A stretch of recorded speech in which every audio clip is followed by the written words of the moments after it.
నమస్తే రాహుల్ గారు. నమస్కారం అండి. బిగ్ బాస్‌లో బర్రెలక్క ఉంటుంది అని చెప్పేసి చాలా వార్తలొస్తున్నాయి. దీనికి మూలాలేంటంటే, ఈవిడ కూడా బిగ్ బాస్‌కెళ్ళాలని గతంలో అప్పుడెప్పుడో ఉందని రీల్స్ పెట్టింది యాక్చువల్‌గా. పల్లవి ప్రశాంత్ లాగా కూడా యాక్ట్ చేసి వీడియోలు చేసింది.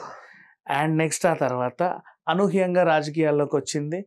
బాగా క్రేజ్ సంపాదించుకుంది. అండ్ రోజుకు 300 మందికి భోజనాలు పెట్టి పంపింది. ఎక్కడెక్కడి నుంచో జనాలొస్తే. అండ్ నెక్స్ట్ ఆ ఊరికి కావాల్సిన ప్రధాన సమస్యలు, మా ఊరికి రోడ్డు లేదండి, మా ఊర్లో చదువుకునే కాలేజ్ లేదండి, అది లేదని కొంచెం పోరాడింది. ఇలాంటి మనిషి అంటే సామాజికంగా కొంచెం నాలెడ్జ్ ఉంది అమ్మాయికి. పైగా కొంచెం ఫ్యాన్ ఫాలోయింగ్ ఉంది. అండ్ ఇన్‌స్టాలో ఇన్‌ఫ్లుయెన్సర్ కూడా. చాలామంది ఆవిడని పిలిచి గ్రూమింగ్‌లు చేయించుకొని వాళ్ళ ప్రొడక్ట్స్‌ని పబ్లిసిటీ కూడా చేయించుకుంటున్నారు. నగలు, గాజులు, ఈ బోటిక్స్ ఇవన్నీ కూడా. అసలు విషయానికొస్తే ఈవిడ బిగ్ బాస్‌కొస్తే ఎలా ఉండి ఇప్పుడు ఎంపీ ఎలక్షన్‌లో నిలబడింది. రేపు గెలుస్తదో లేదో తర్వాత సంగతి. కానీ ఇన్ కేస్ తను బిగ్ బాస్‌కొస్తే ఎలా ఉంటది? ఆమెకి వచ్చే ఛాన్సెస్ ఒకవేళ పల్లవి ప్రశాంత్ కేటగిరీ లాగా తీసుకోవాలి అని అనుకుంటే మేబీ ఏమైనా రావచ్చేమో గానీ, అదే చెప్తున్నాను కదండీ! ఇందాక గూడా అదే చెప్పారు. They have a certain format. They have certain people whom to come, whom not to come. This Bigg Boss season 8 will be the same. కానీ ఇకపోతే ఒకవేళ ఆమెని తీసుకొస్తే ఆమెకు ఆ కెరియర్‌కి ఏమైనా యూటిలైజ్ అవ్వచ్చేమో. తను కూడా Might be. అగ్రెసివే. గొడవలు పెట్టుకుంటే గట్టిగా గొడవ పెట్టుకుంటది. ఖచ్చితంగా మాట్లాడుతది. అమ్మాయి చేస్తది. ఆమెనేమన్నా ఆ అంటే అమ్మాయి ఊరుకోదు. కెరియర్‌కి అది యూజ్ అవుతదా అనేది ఇప్పుడు వాళ్ళు తీసుకొచ్చారు అంటే వాళ్ళకి అది కెరియర్‌కి యూజ్ అవ్వాలి. వీళ్ళకి కూడా కానీ టీఆర్పీకి బిగ్ బాస్ 5, 6, 7 చూసుకుంటే ఈ ముగ్గురులో కొంతమందికి మాత్రమే కెరియర్స్‌కి యూజ్ అయింది కానీ మిగతా వాళ్ళు ఎవరికీ కెరియర్స్‌కి యూజ్ కాలేదు. సో 7 అయితే ఇంక అసలు ఎవరికీ యూజ్ కాలేదు. దాంట్లో ఉండే వాళ్ళంతా క్రాపే.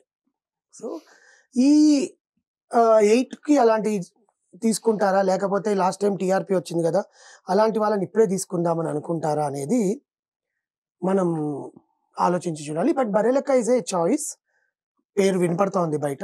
బట్ నా ఉద్దేశం ప్రకారం బర్రెలక్కని తీసుకుంటే అమ్మాయి తను అగ్రెసివ్ కూడా. ఏమన్నా అంటే ఊరుకోదు, కొడతది. అదే లోపలికెళ్ళాక వీళ్ళు చాలా మంది అనుకుంటారు ఏంటంటే స్క్రిప్ట్ ఉంటది. వీళ్ళు కొట్టుకోవాలి, మీరు తిట్టుకోవాలి. ఈరోజు ఒక్క రోజైనా మీరు జుట్లు పట్టుకొని కొట్టుకోవాలని స్క్రిప్ట్ ఉంటదని అనుకుంటారు కానీ అవును. That is the human tendency where they react to others.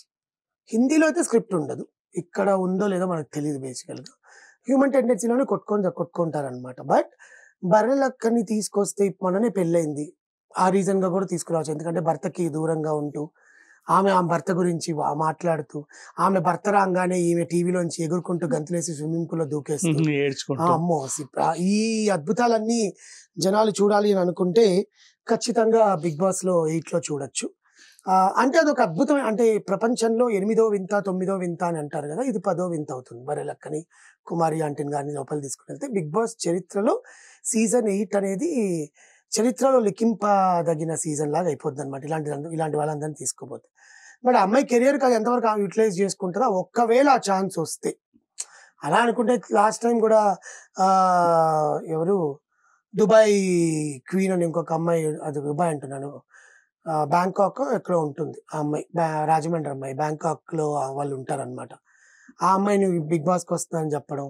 ఇంకోళ్ళెవరో big బాస్‌కి వస్తుందని చెప్పడం. బ్యాంకాక్ పిల్ల అంట. సో సీ యూట్యూబ్‌లో సెలబ్రిటీస్ అయినంత మాత్రాన you cannot become a celebrity in a star. That is was the biggest mistake which they have made by bringing the people. Okay. So బర్రెలక్కని తీసుకొస్తారా లేదా అనేది పక్కన పెడితే తీసుకొస్తే ఆమె కెరియర్‌కి యూటిలైజ్ అవుతది. లేదు అనుకుంటే ఆమె కన్నా ఇంకెవరైనా ఉంటారా అనేది తీసుకోవాలి. But the first season and the second season format big బాస్‌వి చాలా బాగుండేవి. The people are registered. Kaushal కానీ, గీతా మాధురి కానీ, శివబాలాజీ కానీ, మన ఆదర్శ్ కానీ, నవదీప్ కానీ, యూనో లాస్ట్ టైమ్ సింగర్ కేటగిరీలో దామినిని తీసుకొచ్చారు. ఈసారి ఆ అమ్మాయి వస్తుందంట.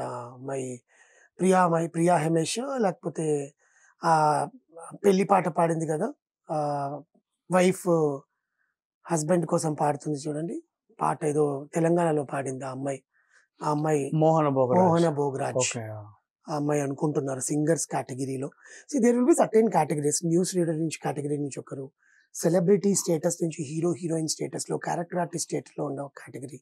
35-45 మధ్యలో ఏజ్‌లో ఉండే ఒక లేడీ కంటెస్టెంట్ రావాలి. ఇలాంటివి ఉంటాయి కొన్ని కేటగిరీస్.